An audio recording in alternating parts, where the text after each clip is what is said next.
We believe that the Turkish economy will go through a period of painful restructuring where it needs to reduce its reliance on foreign currency, that funding that is built up over the past decade or so.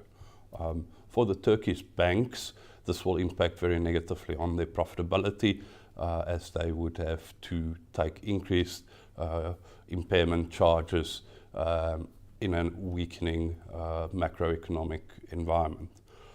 European banks with substantial exposure to Turkey would be BBVA, that derives about 14% of its earnings from Turkey, UniCredit about 10%, and then to a lesser extent ING gets about 5% of its profits from Italy, and BNP Paribas about 2%. We, however, believe that for the time being, the impact for the European banks will mainly be lower profits that they will be able to book from their Turkish operations. We do not, as of yet, foresee the need for European banks to raise capital to address any weaknesses that one might see in their Turkish subsidiaries.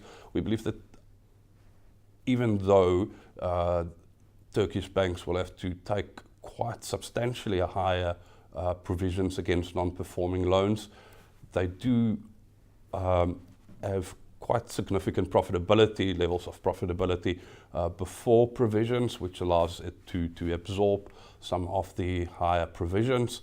And then also their capital levels are relatively sound and would allow them to take higher impairment charges. So we do not really believe it will become a balance sheet crisis for the European banks as of yet.